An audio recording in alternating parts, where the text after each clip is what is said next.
Chapter 10 of The Little Princess, by Frances Hodgson Burnett. The Indian Gentleman. But it was a perilous thing for Ermengarde and Lottie to make pilgrimages to the attic. They could never be quite sure when Sarah would be there, and they could scarcely ever be certain that Miss Amelia would not make a tour of inspection through the bedrooms after the pupils were supposed to be asleep. So their visits were rare ones, and Sarah lived a strange and lonely life. It was a lonelier life when she was downstairs than she was in her attic. She had no one to talk to, and when she was sent out on errands and walked through the streets, a forlorn little figure carrying a basket or a parcel, trying to hold her hat on when the wind was blowing, and feeling the water soak through her shoes when it was raining, she felt as if the crowds hurrying past her made her loneliness greater. When she had been the Princess Sarah, driving through the streets in her brougham, or walking attended by Mariette, the sight of her bright, eager little face and picturesque coats and hats had often caused people to look after her. A happy, beautifully cared-for little girl naturally attracts attention. Shabby, poorly dressed children are not rare enough and pretty enough to make people turn round and look at them and smile. No one looked at Sarah in these days, and no one seemed to see her as she hurried along the crowded pavements. She had begun to grow very fast, and as she was dressed only in such clothes as the plainer remnants of her wardrobe would supply, she knew she looked very queer indeed. All her valuable garments had been disposed of, and such as had been left for her use she was expected to wear so long as she could put them on at all. Sometimes when she passed a shop window with a mirror in it, she almost laughed outright on catching a glimpse of herself, and sometimes her face went red and she bit her lip and turned away. In the evening, when she passed houses whose windows were lighted up, she used to look into the warm rooms and amuse herself by imagining things about the people she saw sitting before the fires or about the tables. It always interested her to catch glimpses of rooms before the shutters were closed. There were several families in the square in which Miss Minchin lived, with which she had become quite familiar in a way of her own. The one she liked best she called the Large Family. She called it the Large Family, not because the members of it were big, for indeed most of them were little, but because there were so many of them. There were 8 children in the Large Family, and a stout rosy mother, and a stout rosy father, and a stout rosy grandmother, and any number of servants. The 8 children were always either being taken out to walk or to ride in perambulators by comfortable nurses, or they were going to drive with their mamma, or they were flying to the door in the evening to meet their papa and kiss him and dance around him and drag off his overcoat and look in the pockets for packages, or they were crowding about the nursery windows and looking out and pushing each other and laughing. In fact, they were always doing something enjoyable and suited to the tastes of a large family. Sarah was quite fond of them, and had given them names out of books, quite romantic names. She called them the Montmorencys, when she did not call them the Large Family. The fat, fair baby with the lace cap was Ethelberta Beauchamp Montmorency. The next baby was Violet Cholmondeley Montmorency. The little boy who could just stagger and who had such round legs was Sidney Cecil Vivian Montmorency, and then came Lilian Evangeline Maud Marian, Rosalind Gladys, Guy Clarence, Veronica Eustacia, and Claude Harold Hector. One evening a very funny thing happened, though perhaps in one sense it was not a funny thing at all. Several of the Montmorencys were evidently going to a children's party, and just as Sarah was about to pass the door, they were crossing the pavement to get into the carriage which was waiting for them.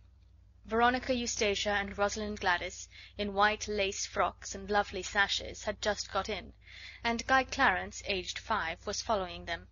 He was such a pretty fellow, and had such rosy cheeks and blue eyes, and such a darling little round head covered with curls, that Sarah forgot her basket and shabby cloak altogether, in fact, forgot everything but that she wanted to look at him for a moment.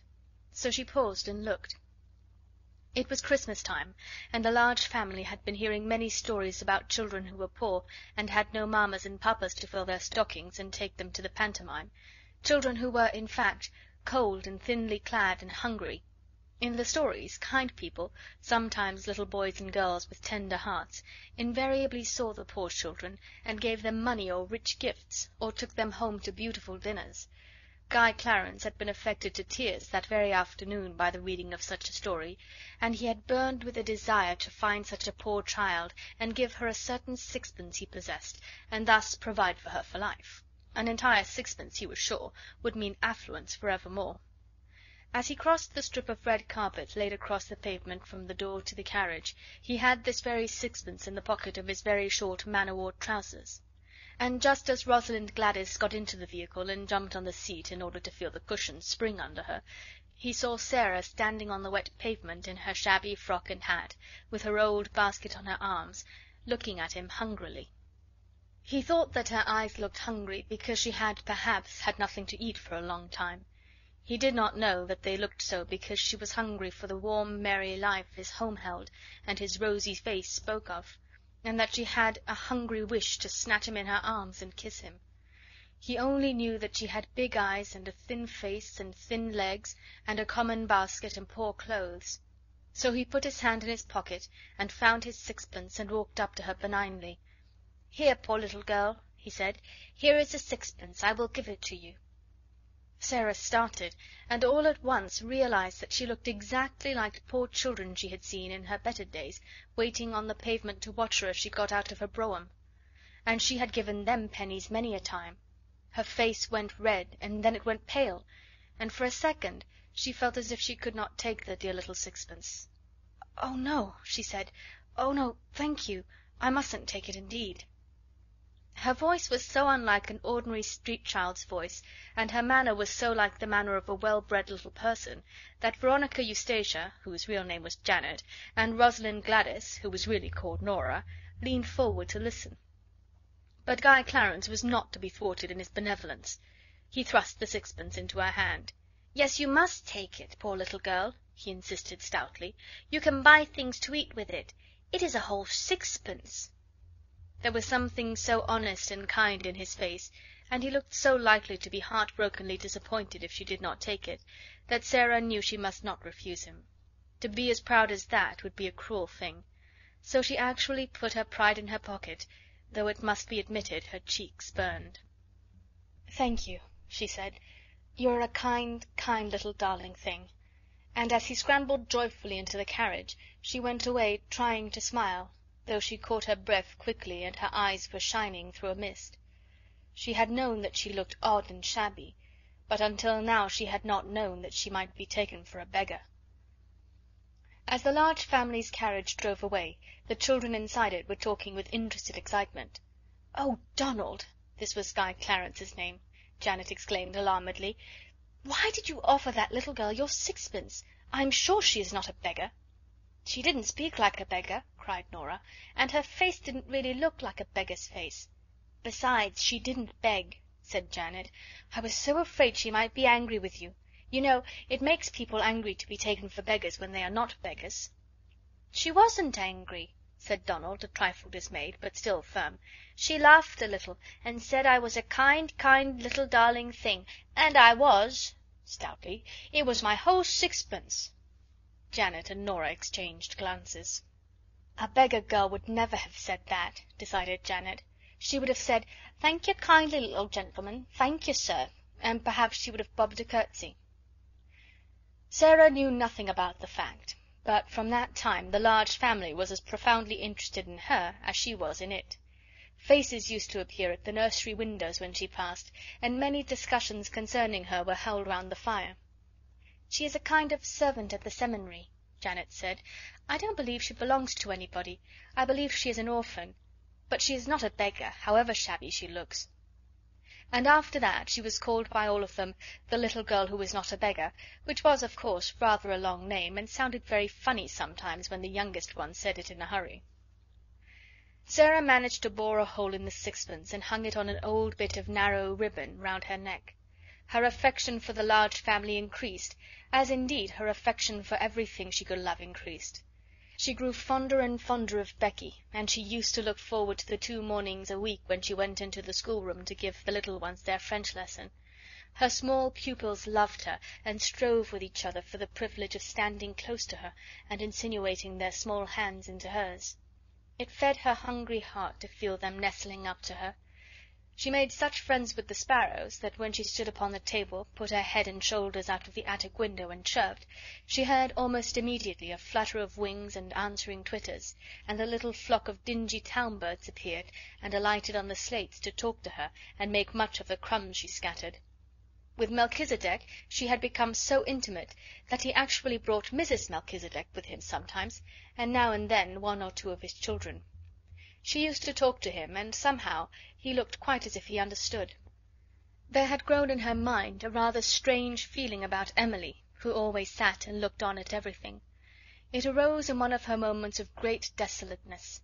She would have liked to believe, or pretend to believe, that Emily understood and sympathized with her. She did not like to own to herself that her only companion could feel and hear nothing.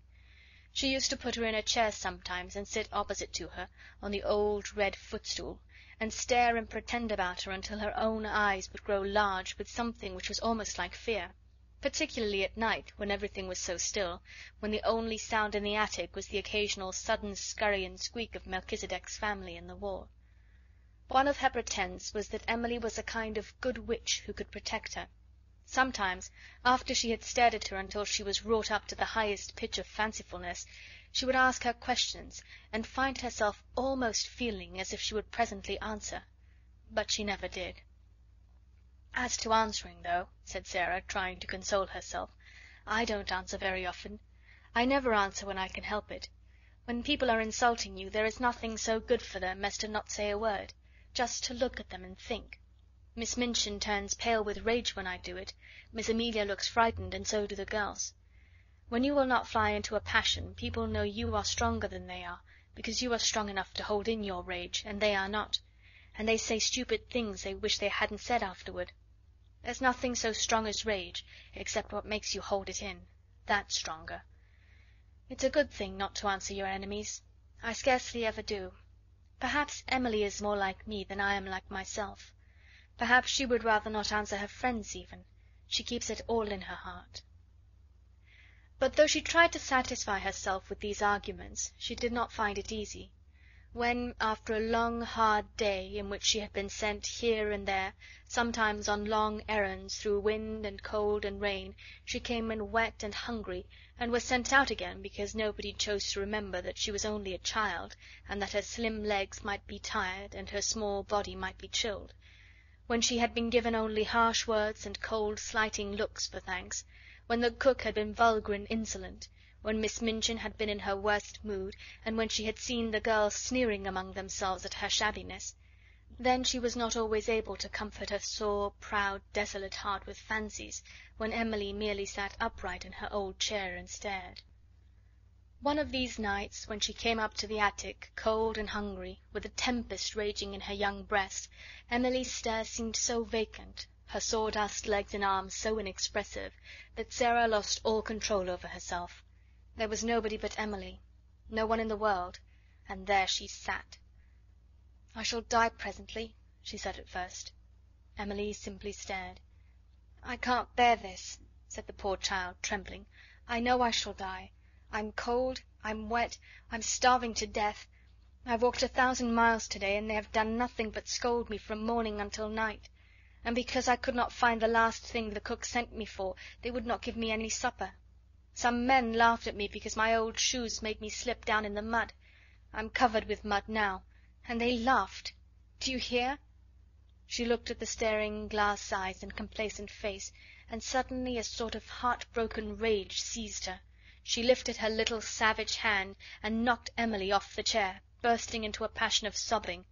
Sarah, who never cried: "You're nothing but a doll," she cried. "Nothing but a doll, doll, doll! You care for nothing. You're stuffed with sawdust. You never had a heart. Nothing could ever make you feel. You're a doll!" Emily lay on the floor, with her legs ignominiously doubled up over her head, and a new flat place on the end of her nose. But she was calm, even dignified. Sarah hid her face in her arms. The rats in the wall began to fight and bite each other and squeak and scramble. Melchisedec was chastising some of his family. Sarah's sobs gradually quieted themselves. It was so unlike her to break down that she was surprised at herself. After a while she raised her face and looked at Emily, who seemed to be gazing at her round the side of one angle, and somehow, by this time, actually with a kind of glassy-eyed sympathy.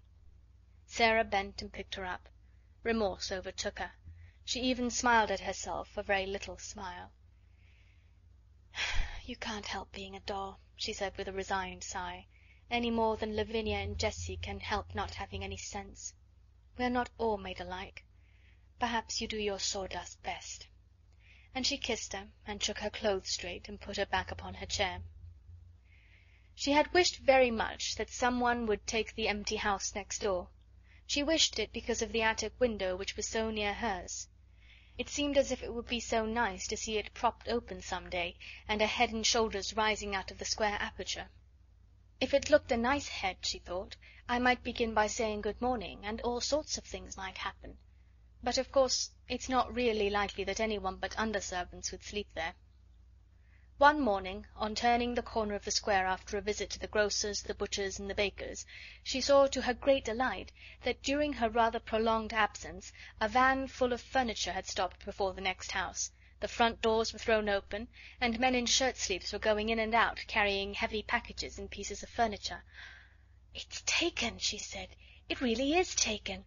Oh, I do hope a nice head will look out of the attic window." She would almost have liked to join the group of loiterers who had stopped on the pavement to watch the things carried in. She had an idea that if she could see some of the furniture she could guess something about the people it belonged to. "Miss Minchin's tables and chairs are just like her," she thought. "I remember thinking that the first minute I saw her, even though I was so little. I told Papa afterward, and he laughed and said it was true. I'm sure the Large Family had fat, comfortable armchairs and sofas, and I can see that their red flowery wallpaper is exactly like them. It's warm and cheerful and kind-looking and happy." She was sent out for parsley to the greengrocer's later in the day, and when she came up the area steps her heart gave quite a quick beat of recognition. Several pieces of furniture had been set out of the van upon the pavement. There was a beautiful table of elaborately wrought teakwood, and some chairs and a screen covered with rich Oriental embroidery. The sight of them gave her a weird, homesick feeling. She had seen things so like them in India. One of the things Miss Minchin had taken from her was a carved teakwood desk her father had sent her. "They're beautiful things," she said. "They look as if they ought to belong to a nice person. All the things look rather grand. I suppose it is a rich family." The vans of furniture came and were unloaded and gave place to others all the day. Several times it so happened that Sarah had an opportunity of seeing things carried in. It became plain that she had been right in guessing that the newcomers were people of large means. All the furniture was rich and beautiful, and a great deal of it was Oriental. Wonderful rugs and draperies and ornaments were taken from the vans, many pictures and books enough for a library. Among other things was a superb god Buddha in a splendid shrine. "Someone in the family must have been in India," Sarah thought. "They have got used to Indian things and like them. I am glad. I shall feel as if they were friends, even if the head never looks out of the attic window." When she was taking in the evening's milk for the cook — there was really no odd job she was not called upon to do — she saw something occur which made the situation more interesting than ever. The handsome, rosy man, who was the father of the Large Family, walked across the square in the most matter-of-fact manner, and ran up the stairs of the next-door house. He ran up them as if he felt quite at home and expected to run up and down them many a time in the future. He stayed inside quite a long time, and several times came out and gave directions to the workmen, as if he had a right to do so. It was quite certain that he was in some intimate way connected with the newcomers, and was acting for them.